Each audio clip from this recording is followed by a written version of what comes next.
Welcome to the Past Present Feature Podcast. In this episode, Afolabi Olalekan discusses the vibrant Nigerian film industry, dubbed Nollywood, in his latest film, Freedom Way, which just premiered at the Toronto International Film Festival. His past inspirations include Cary Fukunaga's Beasts of No Nation and The Boy Who Harnessed the Wind, directed by Chiwetel Ejiofor. Afolabi shares the challenges he and his crew face during production, such as police corruption and the need to swap out his lead actors halfway through filming. He also stresses the importance of using storytelling to create social change, highlighting the power of cinema to address societal issues. Afolabi reflects on his journey as a filmmaker and the personal growth experienced through his creative process. He also speaks on future projects and the significance of film festivals like TIFF. The Nigerian film industry is very interesting, the little bit that I know. Second largest global film industry in terms of output after that of India. The term Nollywood, a portmanteau of Nigeria and Hollywood, can encompass Nigerian films made outside Nigeria as well as English language Ghanaian films. What's like the biggest Nigerian movie ever? Is there something that comes to mind? Yeah, but they mean a series of Nigerian films like At Wedding Party, If Daddy, Black Book of recent. There are a couple of films that are quite big in recent times. What about Nigerian directors? Besides yourself, of course, you got any favorites or any suggestions for our audience? Yeah, there's a lot of Nigerian directors. I think most notable people like Kemi Adetiba, Miyake Molayo. There's a whole lot of people. That's two right there, though. Good start. Yeah, that's two right there. Yeah, the names could go on and on like for weeks. Okay. For Nigerian filmmakers, obviously it's a big draw. If you got the second biggest film industry in the world as far as output, then what is it about filmmaking for Nigerians, you think, that gets them going, that produces so much output? I think it's like a way for Nigerians to escape reality, in a sense, because there's a whole lot going on in the country, in the grand scheme of things. There's a whole lot going on, and films is definitely a way for people to escape that reality. Because we are like a people that find like little joy in everything, no matter how chaotic everything happens. There are the little moments of little pockets of joy that we find here and there. Essentially, Nollywood and Afrobeats. Those are the two things that used to escape reality a lot. And film is definitely one of the strongest beats to do that. Got a Nigerian proverb: only the thing for which you have struggled will last. You ever heard that before? Yeah. That pretty much sums up a lot of Nigerian mentality, actually. It's like when someone gives you something, you don't essentially take care of it like when you hustle for it. Got you. More gratitude. Exactly. Yeah. That's beautiful. I'm excited because I've had a lot of European filmmakers and Asian filmmakers and, of course, American filmmakers, and it's just nice to mix it up. I mean, would you say your film, Freedom Way, it's on its way to TIFF, and you premiere what, in 2 weeks, 3 weeks? This weekend, actually. It's this weekend. Man, it's crazy because all these film festivals happen at the same time. Like you've got Telluride, you've got Toronto, Venice, Deauville, New York Film Festival coming. I cannot even keep up. Okay, so your film, would you say Freedom Way, is it a typical Nigerian type film? Because I don't know what to compare it to. I haven't seen many Nigerian films. It is very well made, shot, acted, great movie, very just clean and slick, and pacing is nice and the acting is great. Let me just read the synopsis for the audience. A startup faces unfavorable government laws and police harassment, causing a ripple effect in the lives of 9 individuals, setting them up on a collision course. And then a further detailed synopsis. Software developers Themba, played by Jesse Sontele and Tayo Mike have finally launched their latest venture, EasyGo, a new rideshare app to connect Lagos State's busy commercial motorcyclists called the Okada Riders. Riding high on capital investments and credible government assurances, the young South African and Nigerian duo can finally envision the fruits of their labor. But after a night of celebrating, the business partners confront a pernicious roadblock familiar to all Nigerian youth: police. Routine extortion, however, will turn out to be the least of their concerns. I mean, it reminded me of the shirt that I have on, Lahane. Police corruption and the police, that this oppressive entity, shared, is a shared antagonist in that way. And 2 to 3 characters over the course of a short time span. Those are all things your film have in common with this movie. And this is one of my top 5 movies of all time. But as far as just the simplicity, the strength of the struggle that, that the characters are going through, the relatability that the characters are going through, I think a lot of areas in the world can relate to corrupt entities, police, whatever, taking advantage of the people, right? Governments taking advantage of their people, bureaucracies taking advantage of their people. I think that's a universal thing for sure. But let's just get into your movie and the inspiration for this movie. Like, what made you make this film? There's a lot of factors. The film was written as a short film by my friend. He's also the producer and the writer of the film, Blessed Uzi. He wrote it as a short film first. And I think at some points, looking at the short film, I think she quickly realized that it could do better as a feature because cramping all of the ideas and all of the stories of the different pockets of individuals into the short film was probably going to water it down a lot. I felt like, okay, making it a feature will probably sell the idea a lot more. And right at the time in Nigeria, so many things were happening at the same time. We had the ban of the Okada riders. We had the issue of police harassment going on. And then we had one major issue, which was the campaign going on at the time about treat first, ask questions later. It was a situation whereby, if, for instance, if a gunshot victim is found somewhere or is taken to the hospital, for instance, the doctors want to get a police report first before treating you, which was ridiculous because then the person is, and that's the end. So it's like a campaign going on at the time where it was like treat first and ask questions later. All of those ideas together like now formulated what we have as Freedom Way. So she went ahead and wrote the entire feature. And when I read the first script, because I was always part of the entire process from when she was writing everything. And when I read the first draft of the script, I think getting to the first few pages of where we had the first police harassment, I just knew that, okay, this is definitely a film we want to shoot. This is definitely a story we want to tell. And from then on, we just went ahead and made several drafts of the film. And today we have an entire film talking about this subject matter. You said 7 drafts? Several. We had about 5 drafts, I think. As far as the script writing process and you collaborating with the screenwriter, how do you know when it's ready? I think you never know when it's ready, to be honest. I think as creatives, we are very critical of ourselves and our own work, that look at every single picture. Okay, except maybe when you finally get to shoot it, you get into post, you look at it. At some point, you never know when it's ready until someone taps you and, okay, it's fine. Just leave it. It's fine. Mm-hmm. So like, we just went on and on until we get to a point where we felt confident enough to say, okay, this is a film where we should make. I'm still trying to re-edit my movies I put out 5 years ago. It's bad. It's a bad. It's like it ain't never ready. Yeah, we definitely have a couple of films like that as well. So what did it look like for you once you had the script done and you moved into financing and pre-production? Like, how did that work out? How did you get this movie off the ground from script to screen? Yeah, this stories of Freedom Way is long. We could definitely record hours and hours of footage explaining how Freedom Way came to be, because it was a very hard film to make. But it was tough on every single person making the film, especially for the production part of it. It was a lot of work. From script, then went into casting. We casted a couple of people that we were very sure of their acting prowess, and we were sure they're going to interpret exactly what we're trying to create. Went into shortlist, all of that. Got a director of photography, DOP from South Africa, Kabelo Tate, one of the best guys out there. Brought him in. Yeah, beautiful film. We had to film this for us. We're on the same page, trying to create an amazing film. I think we shot for about 27 days, correct? Okay.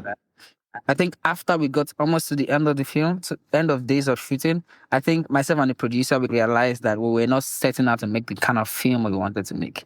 The film didn't feel like it was supposed to feel like. So we went back and we recasted some of the characters, especially like a few of our lead characters. We recasted some of the characters. Then we had to go back on set a couple of months after and we shoot a couple of scenes and shoot a lot more scenes just to make it feel like we felt when we read the scripts. Essentially. I'm glad that we did that because the film feels a lot better than it did when we shot the first time. There was a lot going on making of this film. Yeah. Hold on, let me break that part down. How much did you reshoot once you went back? How many days wise? How much did you go back and reshoot?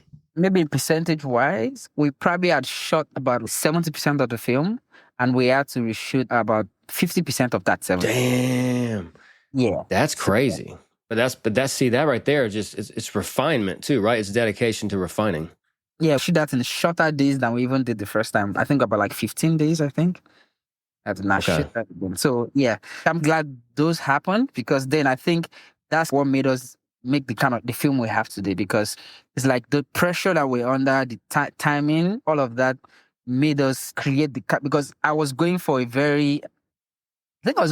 kind of different film earlier the first time because the camera was moving a lot. We had a lot of stuff going on set. Okay. But the second time coming on set, I think I quickly realized that there are moments where the camera just needed to stay and we didn't need to move the camera. Yeah. And that happened because we didn't have enough time to set up the camera to move. They were like, you know what, I think is actually better for the emotion at the moment if the camera just stays static. And that helped us move faster and I think I appreciate it more now. The process of doing that was crazy, but yeah, it makes a lot of sense now. This is my favorite part of the conversation so far because it's like simplicity is king. We try to do too much sometimes. Exactly. I know what it's like making a movie where I'm trying to move that camera. I thought I had justifications on why I did this camera move, etc. But looking back, I wish I would have went handheld on a lot of it. Not because it would have been easier, which it would have been, but also it would have been more effective. But it's so interesting. That's cool. It's almost if you gave two different people the same movie, the same script, the same budget, whatever, and then they went and did it in two different ways. They would do it in two different ways, inevitably. Yep. It's just two different movies. Even if you have the same script and the same resources, a lot of times it's in you being the same filmmaker, but going back and reshooting half the movie, it sounds like almost in a different way. Does it feel like two different movies? It does. I feel like if I go back and edit the previous scenes, it'll feel like an entirely different film. A really interesting kind of practice. We've made like short films that we turn into feature films and, based off of a key scene or a sizzle, and then we would go back and reshoot that one scene. We've done that several times, but to reshoot almost half of a movie, I mean, you got to have known the ins and outs better of each scene too, right? After you've done it once. To go back in and as far as what the scenes are about, how to direct the actors, what you want more and more. Yeah, I'm curious what that was like to revisit these scenes. What did you find came to you easier? Before you answer, even yesterday, I was filling out an application for a film lab and their server was messed up. And so it lost like my questionnaire answers. And so I had to go back in and retype all this stuff out. And when I went to go back and do it again, they were even better because I knew what I wanted. I was pissed when I lost it. But then like when I went back in, I was like, oh shit, this is like even better now. So that's what I'm thinking about randomly. But yeah, what was it like to go back in? What else did you find was easier or better because you did it a second time? I think what the kind of dance we were playing with the camera, I think it was a lot better camera-wise. And I also had a lot of clarity in terms of how I wanted the film to feel like. In terms of lighting and also the actors. Working with the actors was a lot better because now I understood exactly what each character should sound, like the scenes where we have the policeman, for instance. The first time we shot him, it was good, but the second time, it was better. But now it was like, okay, you did this the first time, but I think you could do this now because now it's a lot more effective than what we had before. With the film flow, it's almost like it starts very happy and go very downhill. So I wanted the lighting also to feel that same way. Almost like from the beginning of the film, it's very bright and happy, and we have colors in the production design. First time we see the family as well. We see they have a very colorful interior production design. Everything looks very colorful. Their couch, the chairs, the curtains, all of that. And as the film progresses, we strip all of that away. And now we begin to see a lot more darkness in the film. A lot more darker colors, darker tones. Even for wardrobe began to change. A level started wearing very darker outfits than. That's smart. And the bright colors. So that kind of gave me a lot more clarity on how to approach that. They're very subtle detail that a lot of people might not necessarily notice. That's directing, baby. Yeah. The first time we see our main character, Abiola, his first introduction shot, the first thing we see in the film is a Bible. And as the film progresses, the first time we clock him into a darker character, we see money in the shot instead of the Bible. It's the exact same shot, but now we're placing his money instead of Bible. That's like it's like contrast, juxtapositions, opposites, exactly. Mirroring, the tools of a good storyteller, where you're just operating on a spectrum. Yeah. So doing a second time helped us think about sort of this a lot more deeper, and how can I approach what I've done before? How can I make it a lot better? And I think we were able to achieve that. And the first time we shot as well, we didn't have the South African actor in it. We had the three of them, the two tech guys and the lawyer, were all Nigerians. And going back the second time, I think we're ready to add a bit of spice to it somehow. And we said, you know what, let's add a South African in the mix. Let's have the Nigerian and the South African and the two tech co-founders of this particular. So we got Jesse Suntele from South Africa to also come into the country and also film. And it was an amazing actor through and through. So yeah, it was eye-opening to be able to do that. Did you replace all of your leads? We replaced two of them. Two of them, okay. Then about, I think, two other supporting actors. It's like, wow. I'm just curious if you want to talk about it. How did you approach the previous actors and break the news to them that you had to swap them out? I let the producer handle that. Like a good producer, okay. Staying with production, what about financing and how did you guys secure resources and how to make it? How did you overachieve with what you had to work with? That makes sense. Yeah, I think funding is definitely a major part of making a film. especially here in Nigeria, it's a lot harder to find people who are inclined with your vision and understand what you want to do and is able to say, okay, I'm going to put my money behind you to make this film. Austin Uzi is the producer and also the writer, but that was solely her to deal with that particular part of the filmmaking. And it was quite stressful doing that while we were filming, because while we were filming, we had a lot of people who say, I'm on board with you giving me money for this film. And then when we started filming, it's like everybody just started to back down from it. So now we're left to start production without funds. So she had to go every single day to make sure she found money from one person, one place or the other. And every single day as we're filming, I'm calling, are we able to roll the camera today? Because I wasn't sure each day we're going to roll the camera, we're going to be able to film. But then every single day she'd just be like, don't worry about it. Just keep filming. I'll figure this out. And try and true, she figured it out. We just kept filming day after day and we got to the end of the film. So I'd say, yeah, she was very instrumental in making sure that we were able to achieve the vision we set out to achieve. I'm glad I asked that question then. That's good stuff right there. So every day almost you didn't know if you had the money for tomorrow, but you just kept your head down, kept rolling, kept going. And now you're in Toronto, baby. Damn. TIFF. Anything else you want to talk about for production? Anything that's worth talking about? Any highlights, challenges to come to mind? I think we had a couple of pickups for this film, and I was going to add an additional scene to it because right after we finished filming, I had one of the craziest experiences with the police. Like a lot of ideas for the scenes in the film are probably things, they are real stories that have happened, people that I either know or Blessing knows, or people that a friend of a friend. And some of them have happened to us personally. Like the first police harassment scene, for instance, happened to her and a friend while they were going in the car. And the policeman stopped them and asked them for a receipt of the laptop they had in the car. That happened. And I think when we finished filming, I got arrested a couple of days after for literally no reason. In fact, I would say I got abducted. You did? I think late at night around 8 p.m., I was leaving the studio, going home, and it just stopped me, asking a few questions. I was answering them. They didn't get good enough answers they thought they wanted. And next thing I know, I'm in cuffs. I'm in the back of the bus. And as we're moving, this was around like 8 p.m. at night.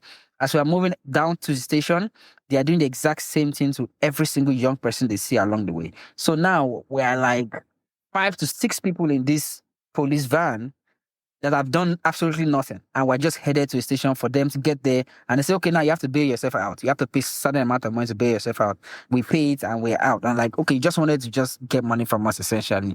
So there are a lot of people that go through this every single day in the country, which is why I think this film is very important that we made, because then also lends voice to like every single person going through this, and we're able to show the world and say, yo, this is what's happening in our country.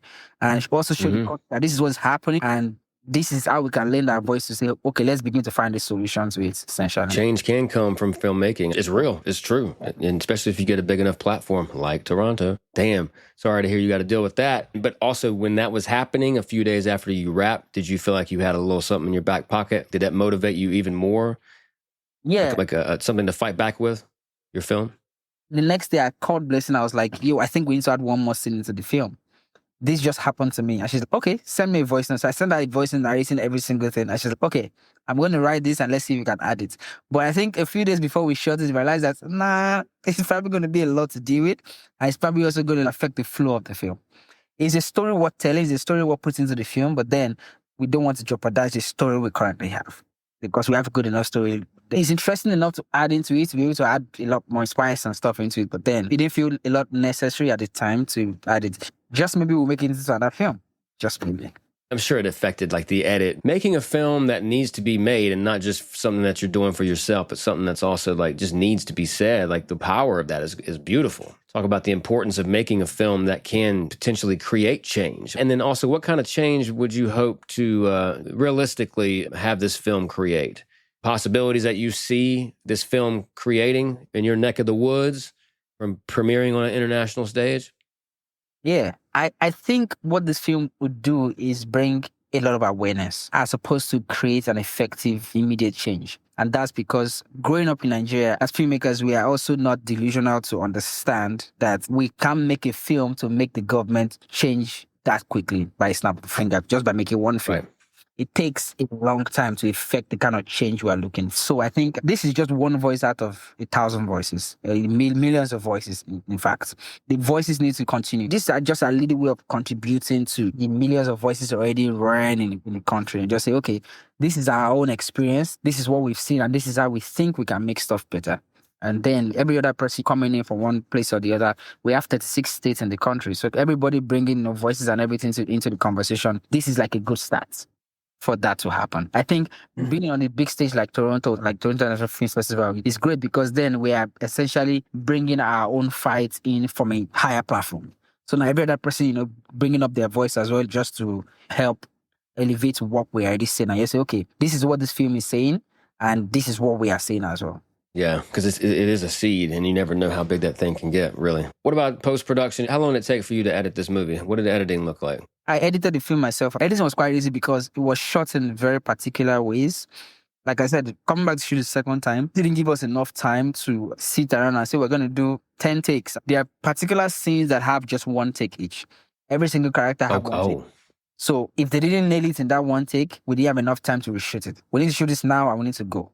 We have a couple of scenes like that. Editing, it was quite easy because I knew exactly how I was going to be edited. So if a character here was going to greet another character, I shoot this character's greeting, I shoot the response, and I just merge that together and post. So I knew that I had no extra room to cut back and forth. It was just those two shots it's just shooting those pockets of conversations and just going with that. I think that's pretty much the most interesting part of our post-production. But aside that, we also did a audio post. We didn't do that in Nigeria. We did that in Uganda, because we have some amazing guys, and so they worked on our sound score. Let me just say real quick, the post-sound people, gosh, I just finished a project that I was producing, and they took some terrible sound. You had people that weren't even mic'd up. And now, like the final mix that they did, they mic'd up. It's like, how am I hearing you so good? So God bless these post-sound magicians. Yeah. It ain't sexy on the outside, but man, I respect and love them so much. They will save your movie, potentially. 100%. Because things happen. It's hard to get clean audio sometimes. Or you in a rush, you're moving, or there's a motorcycle in the back, or whatever it might be. The wizardry that these people perform is crazy. Wow. Anyways, had to go there. I don't think I've talked too much about that on this podcast yet. It's like so valuable. And people, they don't notice it unless it's not there, right? That's what it is. Exactly. Okay, so how many scenes / shots do you have where you only have one take? What would you say percentage-wise? I'd say 20%. Damn. We had a lot of... That's amazing. Yeah. There are locations that we're probably giving permission for only an hour to shoot in, and we had to figure out how to light that and shoot that in an hour.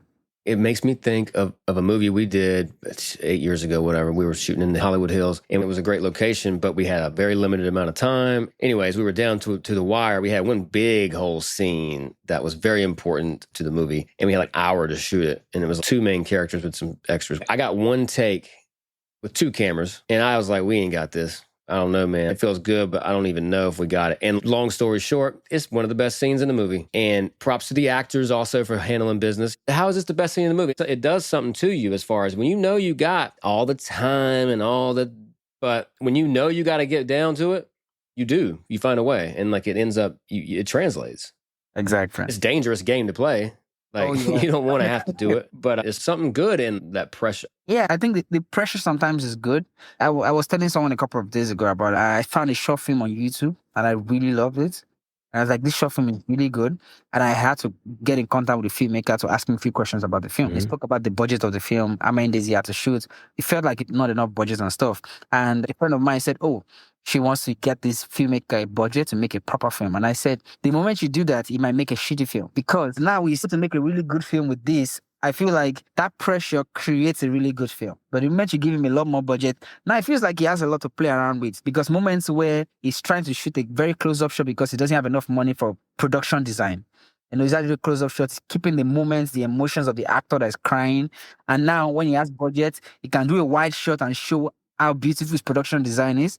Now he's lost the moments of that actor. So that might not help him in the way he's meant to. So I think that the pressure and the limitations sometimes, in some cases, really helps creative explore and explore. Having those parameters. It's such an interesting thing. Oh, I need more. Do you need more, though? Obviously, you want to respect your people working with you, and you want to pay people what they need to get paid to justify their time and all this, but Sometimes let's just roll the sleeves up and get it done. Let's just go. And it's beautiful what you can come up with when you do have almost like a survival mentality. I keep talking about this, but the value of a little bit of struggle sprinkled in there. So talk about the path between you got the film done and then what happened between that and getting accepted into the Toronto International Film Festival. We didn't get the film finished in post before we submitted for the festival. So I think we're maybe about 80% done in the entire post-production process. And producer was also looking for opportunities to get the film on streaming platforms. And she called me one day and spoke about, I think we should submit this for the festival. And it made sense also because the characters being connected was an inspiration from the 2004 Crash. Oh, the movie Crash. Yeah, the movie Crash. Yeah. Paul Haggis film. That also premiered at TIFF. So she was like, oh, I think might be a good thing to also premiere this at TIFF, if that was the case. I'm like, oh yeah, I think so too. And yeah, we put it in for a submission, and a couple of, I think, weeks later, we just got an email for the selection. I was like, oh, okay. Daggone. They just said, yeah, you in, come on. That was how it went down. Very cool. Let's just talk about Crash then real quick, because that question was coming, like what past films inspired you to make this, or you in general as a filmmaker? Crash. Talk about that film, what it means to you, and how it helped motivate or inspire or whatever it might have done when you made Freedom Hill. This question will definitely be something for Blessing a lot more as a writer, because she really likes the film. And I think I'd watched it before, and when she told me about it, I went and watched it again. And then I understood exactly what she had in mind. I was like, oh yeah, I get the point. It was not just how can we connect the characters. Because then relating that back to Nigeria is almost like everything affects everybody. It's no matter the class, no matter the age, no matter where you are. You could be rich, you could be wealthy, you could be poor, you could be middle class. Whatever affects the middle class definitely affects the poor, definitely affects the rich, one way or the other. So at the end of the day, we are all connected. So it just made sense for that to be a way to present the film as everybody's another. Yeah. Nice. Any favorite films that you got for you overall? If you're having a bad day, or if you had to put one film on the TV on your little desert island, what would it be? Not exactly. I think for me, it's either going to be Queen of Catway or The Boy Who Harnessed the Wind or Beast of No Nation. One of those three films. Oh, the Cary Fukunaga movie with Idris Elba? Yeah. Oh, yes, that. What was the other? The Boy Who Harnessed the Wind and Queen of Catway. Boy Who Harnessed the Wind, 2019 film directed by and starring Chiwetel Ejiofor. Oh, I love Chiwetel. The Boy Who Harnessed the Wind is a 2019 drama film written, directed, and starring Chiwetel Ejiofor in his feature directorial debut. The film is based on the memoir of the same name by William Kamkwamba and Brian Meller. 2019 Sundance Film Festival, streamed on Netflix. What about this film? What do you love about this movie? I think just like Freedom Way is how the character moves from one point of his life to the other point. It's almost like you can feel like you're in his shoes, in the character's shoes when you're watching. It's the same feeling you have with Queen of Catway at the same. It's like the character going from being one particular person, and they have this particular struggle throughout the entire process of the film, up until the end when they finally clock into something. And everybody now understands exactly where they're coming from and what they're about. So I think it's the idea that gets me in those two films. I think it's really the same thing in Beast of No Nation as well. Like you see the boy, you follow through his changes and you see how he grows into this particular life that he has come to know, and has come to be part of. So yes, I think it's that for me. Where they basically they enter a new world and then they adapt. Exactly. The hero's journey is definitely an old worthy classic structure, isn't it? It just works. Yeah. I feel like that's a bit of a hero's journey. They leave the cave and they go into the world and they say, oh, this is a whole new thing. What do I do now? So the commonalities between these films and your films, it sounds like there's some. I've been discovering as a filmmaker just now recently what I'm about, what I'm trying to say. And it took me forever to realize that, because you start out, you're trying to make stuff that you might be accidentally paying homage to, or you're trying to be like your favorite films or filmmakers or whatever, at least in my case. And then I asked myself, what am I contributing? What actually do I need to say? And once I discovered that, it's, oh my God, I have a clarity now. And I already did it. I already made these films, particularly documentaries, where the commonalities end up being these underdogs going up against these systems in place. And so my question to you is, what is your bread and butter? I can guess at it, but what do you think your bread and butter is as far as a storyteller is concerned? I think there's quite a lot, especially as a Nigerian who makes films in Nigeria. There's always a lot of things that I want to say.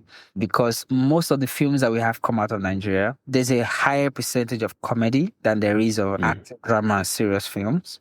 And that's because, like I said from the beginning, everybody wants to escape reality. So sometimes I think for me, I'd say I'm mentally stuck in the reality and I want to create films that maintain and remain in this reality. While you are going as far as escaping from the reality, when you're done with that, you come back and let's come back and face our reality and talk about what we're going through currently. Definitely not every single film. Sometimes we want to make very fun, just laugh about it.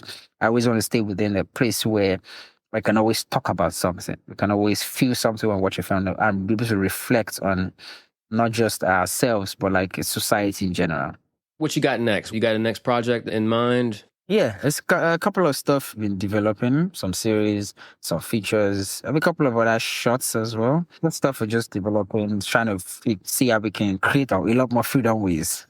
That makes sense. Okay. And as far as your filmmaking journey, what is your first memory of being a filmmaker? And also, like, why do you do this? That's an interesting one, actually. Because it's hard work. It's fun at first, but then it becomes work. And then, like, why do we do this? It started off as curiosity. I was always like a very curious child. Always trying to find out what people are thinking without asking them. Always trying to read people. Always trying to create people's mindsets just by looking at them. And so I think my first memory of even being on set while I was really young, maybe like around 6, 7-ish, the music video being shot in our house. This crew had come in and rented our place at like a compound out to just shoot a music video. And they had a green screen up. I was quite confused at that because then I remember challenging the director and being like, green is such an ugly color. Why not use like a blue or a red? And they were like, no, it's not going to work for what we're doing. And he was trying to explain to me about it, but I didn't get it. So I think a couple of months down the line, I saw the same video on TV, but now the green screen was no longer there. The characters were floating in the air and doing some other things. And I was like, where is that green background? So that curiosity what kind of sparked in me that I started looking for ways to find out what's going on in this place. I don't think I've had any major career interest since that level. And I've gone through different visual journeys in my life, from music videos to content to commercials. I've done several things, just finding a new curious way to attempt every single thing. And landing on films now, films is large, it's extensive. So my curiosity sparks a lot with films. And now I'm interested in seeing how far can I push this. What would you tell your earlier filmmaking self when you were starting out? What would you tell that version of you?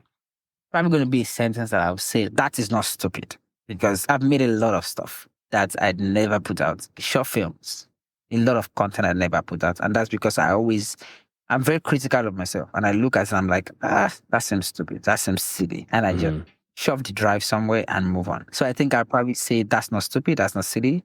Just put it out. I think it represents growth. It shows people what you've been through, how you've progressed, where you were and where you are now. So yeah, I think I would say that is not stupid. I think just put it out. Please like and subscribe to this podcast and follow us on social media at Past Present Feature. And let us know in the comments section what movies you're watching. Thank you so much for listening to the Past Present Feature podcast, and we'll see you next time. Peace.